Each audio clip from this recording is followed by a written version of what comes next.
Assalamualaikum warahmatullahi wabarakatuh. Halo teman-teman, selamat sore. Gimana kabarnya hari ini? Semoga teman-temanku semuanya dalam keadaan yang baik. Oke teman-teman, ini aku lagi di kandang ternak, ya, lagi ngecek gimana pertumbuhan anak di kandang nomor 3 ini ya. Alhamdulillah anakannya pertumbuhannya bagus ya, burungnya juga sehat-sehat. Kalau dipikir-pikir tuh, ya alhamdulillah teman-teman ya, ini rezeki lah. Dimana anak ini lahir di musim yang sebagian besar peternak, khususnya peternak yang ada di Jawa Timur bagian selatan, ini kan musim saat ini tuh dianggap musim yang berat gitu ya. Dimana istilah bahasa Indonesianya itu ya, atau bahasa nasionalnya itu musim pancaroba, musim yang pokoknya ekstrim lah ya. Sebenarnya saya sendiri juga bukan hanya burung, mungkin orang aja gitu ya, saya sendiri itu juga ngerasain ini ekstrim gitu ya. Kalau siang itu, kalau sekarang nih siang itu walaupun terik, kalau kita terkena paparan sinar matahari langsung itu panas ya. Cuman kalau di dalam rumah itu dingin. Nah, dingin itu berlanjut sampai malam hari. Malam hari itu pokoknya di atas jam 9 malam sekitar 22. Nanti kalau semakin malam mendekati pagi itu malah 20 derajat Celcius. Itu kan dingin sekali ya. Nah, ini sebenarnya riskan untuk loloh induk. Ya. Jangankan loloh induk, yang loloh tangan itu aja itu untuk musim-musim seperti ini ya syukur-syukur produksi teman-teman ya. Toh juga banyak yang nggak produksi ya. Jadi saya anggap ini rezeki ya, alhamdulillah. Memang seperti mana keluhan-keluhan dari teman-teman yang bulan ini tidak banyak yang berproduksi gitu ya, dengan alasan ya mungkin rontok. Tapi paling banyak itu ya itu karena cuacanya yang cukup ekstrim. Oke lah, mudah-mudahan sebentar lagi ada turunnya hujan. Jadi kalau udah turun hujan itu teman-teman, angin sudah mulai dari barat ya. Kalau di tempatku ini itu apa? Udah mulai ada tumbuh jamur barat itu loh teman-teman. Jamur yang di padi-padi ya, itu menandakan bahwa mulainya ada kehidupan.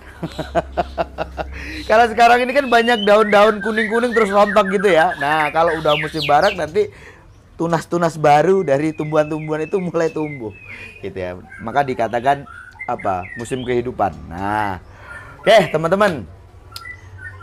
Saya pengen menanggapi ya pertanyaan dari teman-teman itu, ini seputar peternakan ya. Jadi teman-teman yang mungkin baru saja pengen beternak burung murai batu, bahkan juga sebagian besar itu yang tanya malah peternak-peternak yang sudah cukup lama. Ya anggap aja ada yang 5 tahun yang lalu sudah mulai beternak ya. Nah, sekarang ini ada trouble gitu ya di peternakannya. Ini kan cukup banyak yang tanya dengan saya, gimana sih solusinya? Jadi teman-teman, untuk beternak murai batu ini sendiri, dulu saya awali itu pertama kali saya tinggal di Jawa. Dimana waktu itu saya itu mulai dari muda hutan ya.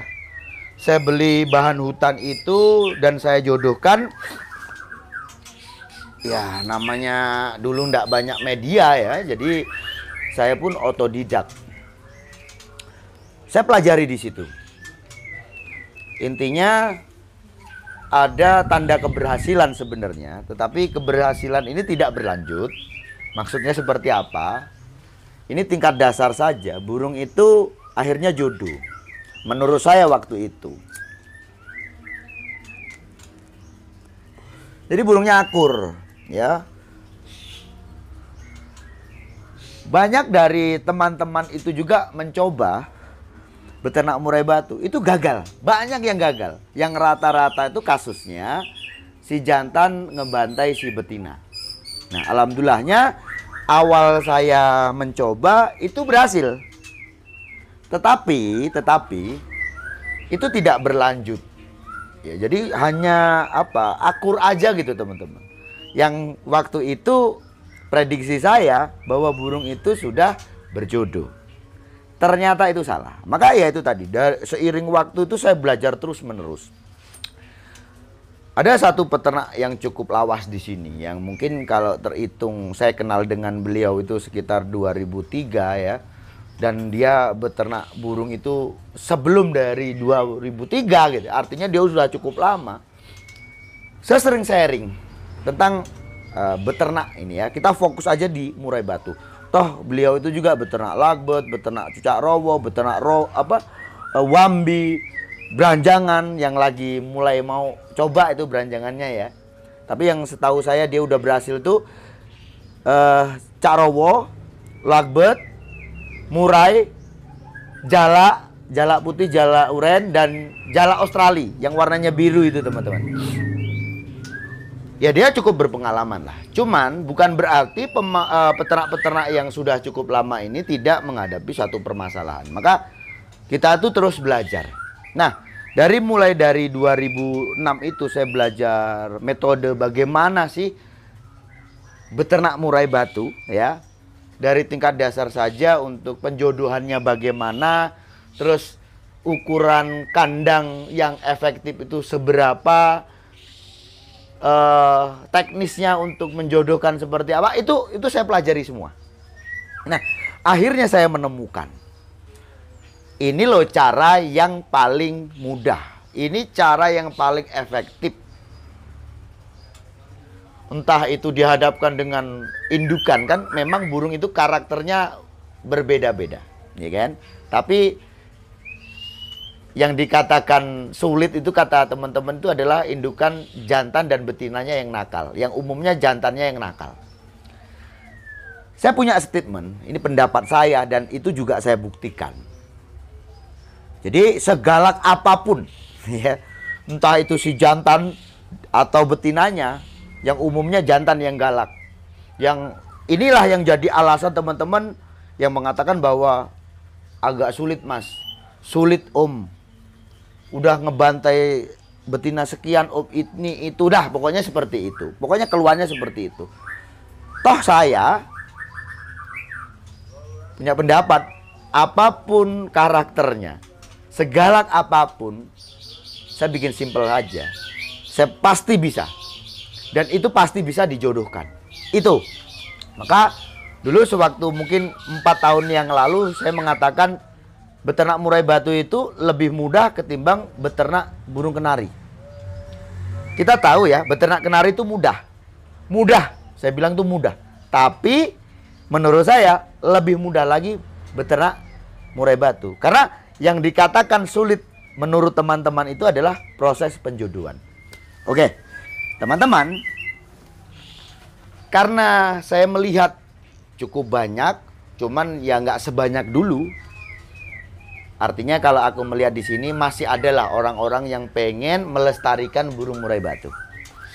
Yang teman-teman ini tadi masih kesulitan gitu loh ya dalam proses penjodohan. Ini poinnya saja ya. Kebanyakan orang itu terfokus pada burung jantan. Dimana kalau kita punya burung jantan, ini untuk orang awam saja gitu ya. Biasanya dia akan pusing dengan settingannya, berapa jumlah jangkriknya, gimana caranya bikin burung itu gacor, gimana caranya burung itu bisa mengeluarkan materi, rawatannya bagaimana, jemurnya bagaimana, ini itu ya. Orang itu pusingnya dan fokusnya pada burung jantan. Dan harus memang diakui, ya ini teman-teman akui saja, saat teman-teman mau beternak murai batu, ternyata nih ya, kebanyakan nih orang itu tidak memperhatikan tentang betinanya itu bagaimana. Asal pokoknya entah itu beli betina yang sudah siap, entah itu beli betina dari trah dan sebagainya.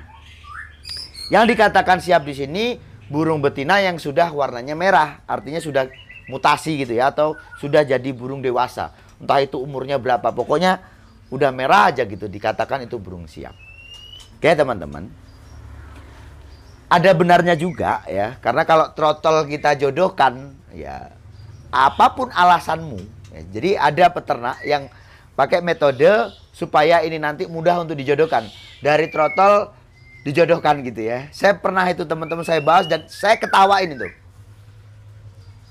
Ya memang kalau orang nggak suka mungkin ngomongnya wah sombong kali Om Sanda gitu. Cuman saya tertawa itu bukan berarti saya menyepelekan, tetapi saya berusaha untuk mengatakan oh ini loh solusi yang paling bagus. Jadi ada solusi, bukan mengejek, bukan ya. Oke, jadi kalau dia itu sudah merah betul, ya itu ada dikatakan salah satu kesiapan. Jadi yang penting burungnya sudah merah, entah itu umurnya berapa.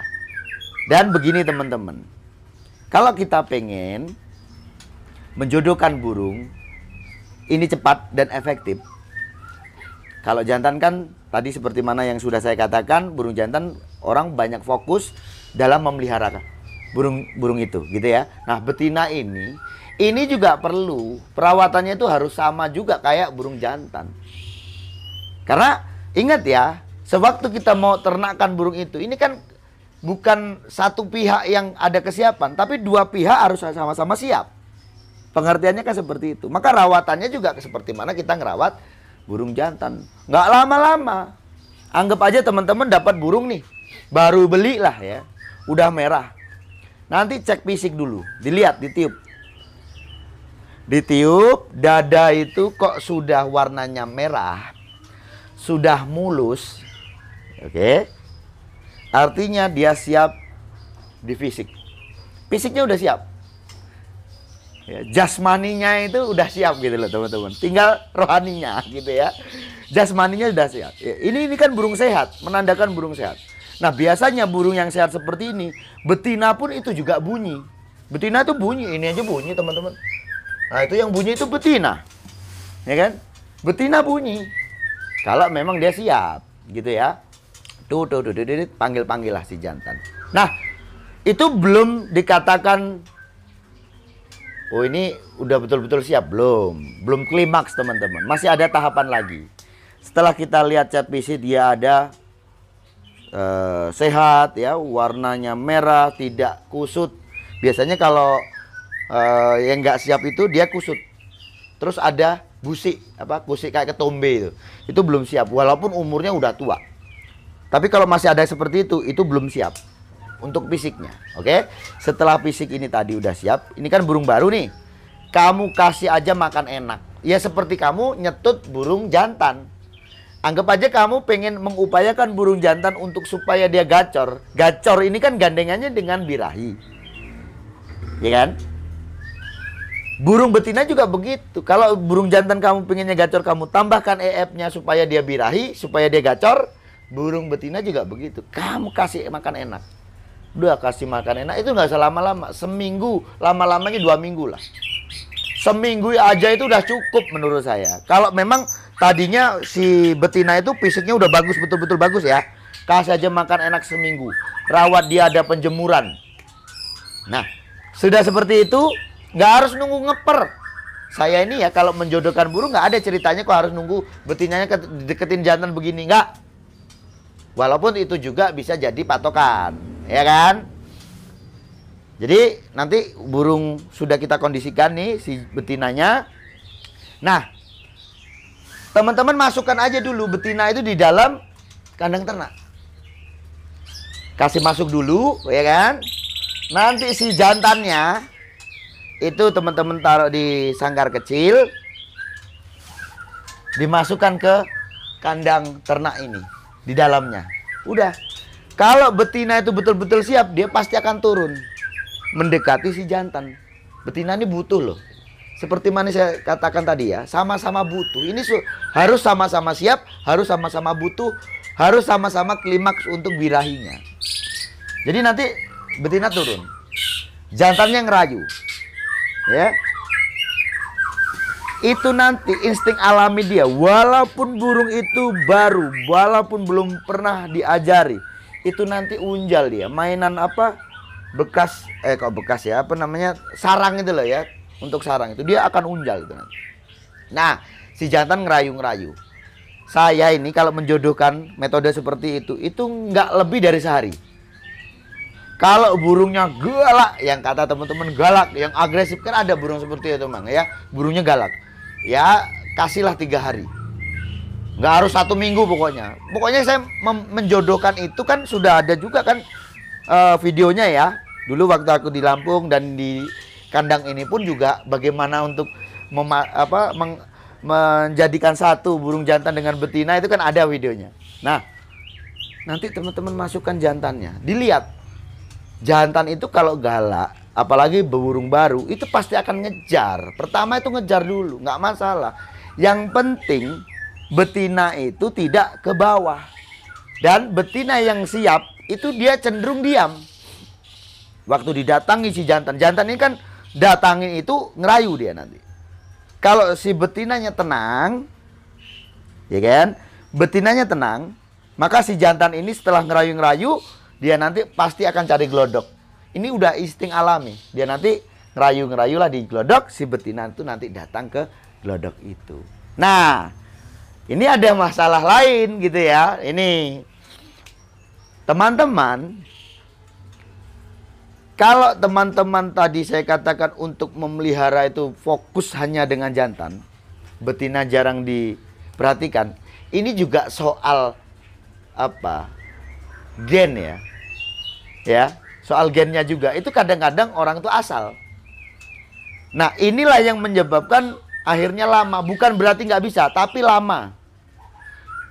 Ternyata calon induk betina ini tadi tidak mempunyai mental yang bagus. Ini pasti lama. Udah saya jamin tuh, lama. Karena apa? Saat burung itu, bahkan begini ya, si betina udah unjal, ya kan? Si jantannya ngerayu. Kalau betina itu mentalnya kurang bagus, dia terbang, buk buk buk buk buk, takut dia. Nah, ini bingung si jantan, ngapain kamu? Kan jengkel juga lihat orang saya ini mau mendekatin kamu, kok kamu malah kayak gitu loh ya. Itu menurut si jantan seperti itu. Dihajar nanti, pasti diserang itu nanti. Ya, itu tadi. Maka itu juga penting juga kita memilih calon induk yang bagus. Bukan hanya jantan, tapi betina ini juga usahakan dari apa? Induk yang bagus, yang punya mental. Perlu teman-teman ketahui, burung yang punya mental, yang punya karakter. Ini kita ngomong jantan ya. Dari throttle sudah kelihatan karakternya. Tak tek tak tek, wush, tak tek. Bahkan ada yang bunyi, bahkan ada yang nembak, gitu ya. Itu karakternya sudah ada. Biasanya gen induknya itu gen bagus. Begitu juga betinanya. Jadi betina yang bagus, betina yang punya mental yang bagus, itu setelah dia mutasi ya kayak jantan itu loh. Ya juga dia berkarakter gitu, yang nampil seperti itu. Itulah betina yang bagus. Gitu ya. Jadi bukan hanya soal ngerawatnya, pemilihan juga itu penting. Kalau pengennya cepat ya. Anggap aja teman-teman ternyata nih udah punya nih, udah beli burung betina. Kebetulan betinanya kurang bagus. Ya kan? Karena belum ada uang lagi untuk beli betina lagi nih kan. Ya udah dipertahanin aja dulu. Nah, pertanyaannya kan, apakah betina yang mentalnya kurang bagus ini tadi nggak bisa dijodohkan? Bisa. Bisa, tetap masih bisa diupayakan. Gitu ya. Cuman prosesnya yang lama. Gitu loh teman-teman ya. Oke lah ya. Jadi poin-poinnya begini aja, biar lebih singkatnya nanti teman-teman juga lebih mudah untuk memahami ini. Dalam kita menjodohkan burung murai batu, poinnya burung itu harus sama-sama siap. Siap di jasmani itu tadi, di fisiknya dan juga rohaninya, psikologis. Artinya juga dia kan harus punya birahi yang mentok. Jantan dan betinanya. Oke. Nah, pilihlah calon indukan itu yang mentalnya bagus. Dari gen-gen burung yang bagus. Karena inilah akan mempercepat. Gitu ya. Nah, mungkin ada lagi teman-teman yang kebetulan nih sebenarnya punya burung dari turunan burung bagus, Tapi kok up untuk birahnya agak sulit nih Om Sanda, untuk betinanya nih. Maka saya kan kasih solusi. Teman-teman yang khususnya beternak burung, entah itu bermasalah dengan penjodohan, ya kan, atau nggak ada masalah sekalipun gitu ya, saya kan saranin kasih aja Absolut Ngawiti. Jadi kalau Absolut Ngawiti itu dirasa perlu, seperti mana teman-teman yang agak kesulitan untuk up birahi si betina, karena jantan kan pasti yaitu tadi teman-teman udah hebat lah untuk menaikkan birahi jantan. Kalau betinanya mungkin karena kurang fokus, maka teman-teman kasih aja Absolut Ngawiti itu. Nah, Absolut Ngawiti ini bukan hanya untuk seperti itu tadi teman-teman, untuk menaikkan birahi, untuk mempercepat penjodohan. Karena ini secara otomatis kalau dia naik birahi pasti penjodohan itu lebih cepat, akan cepat untuk proses penjodohan. Keuntungan lainnya ya seperti mana teman-teman bisa lihat di masa yang sulit ya, dengan kondisi alam yang berat, dia masih berproduksi gitu loh ya. Nah, jadi manfaat Absolut Ngawiti itu apa? Bukan hanya untuk indukan supaya cepat jodoh, tetapi juga untuk anak-anaknya itu nanti juga bagus. Anak-anak itu dia cepat untuk tumbuh mentalnya, cepat untuk tumbuh karakternya. Terus burung itu sehat, warna bulu itu bagus.